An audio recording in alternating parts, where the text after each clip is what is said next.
Salah satu tindakan yang paling bodoh dalam hidup seseorang adalah meninggalkan Tuhan. Mengapa? Karena orang yang meninggalkan Tuhan adalah orang yang tidak akan punya pegangan hidup. Dalam hidup ini, selama kita masih punya Tuhan, maka kita akan punya pegangan hidup, sehingga tidak perlu jatuh, tersandung, dan binasa. Ketika angin ribut melanda, badai hidup menerpa, tetapi kita punya pegangan, kekuatan, keamanan, dan jaminan yang pasti.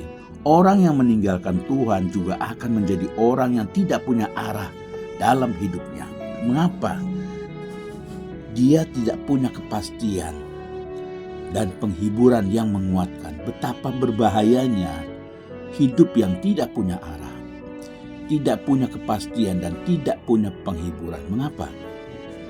Karena dunia ini adalah dunia yang sangat berbahaya dan tidak punya kepastian. Karena itu, jangan pernah meninggalkan Tuhan dalam keadaan apapun. Mengapa kita meninggalkan Tuhan? Ada 4 hal yang harus kita bahas hari ini adalah yang pertama, karena kita tidak memiliki pegangan pribadi dengan Tuhan. Orang yang tidak punya pengalaman pribadi dengan Tuhan akan cenderung berpikir bahwa memiliki harta, uang, dan pangkat adalah segala-galanya. Tetapi ketika seorang sudah punya pengalaman pribadi dengan Tuhan, maka kekayaan dan kesenangan dunia itu sudah tidak menjadi fokusnya.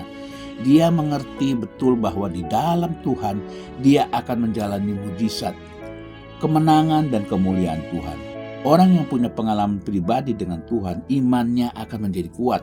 Sehingga ada tantangan apapun, pengalaman dengan Tuhan, dia menguatkan hidupnya.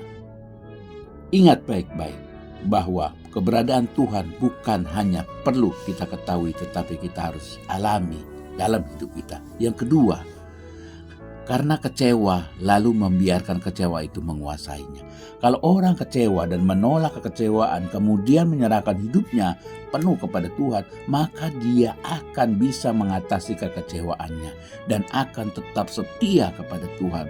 Tetapi seseorang itu kecewa lalu membiarkan kecewa menguasai hatinya, hidupnya, dan pikirannya, maka apa yang terjadi? Dia akan semakin lemah dalam imannya dan akhirnya meninggalkan Tuhan. Yang ketiga, karena terlalu banyak ambisi-ambisi yang aneh. Punya mimpi besar itu baik, tetapi jangan sampai mimpi-mimpi kita disertai dengan ambisi. Mengapa? Ketika ambisi yang aneh itu tidak terjadi, maka kita akan cenderung mudah marah, kecewa, menghalalkan segala cara, dan berontak kepada Tuhan.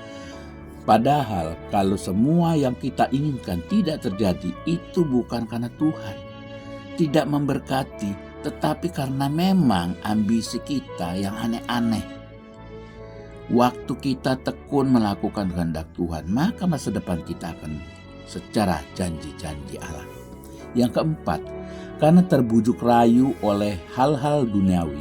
Apa yang kelihatan indah sesaat dan nikmat sesaat pada akhirnya menjadi sesuatu yang menakutkan dalam hidup kita dan selanjutnya membinasakan hidup kita. Karena itu jangan biarkan dunia ini dengan segala keinginannya membujuk kita, tetapi pandang Tuhan, dekat dengan Tuhan, hidup di dalam Tuhan, dan kita akan melihat kuasa Tuhan bekerja dahsyat dan dalam hidup kita.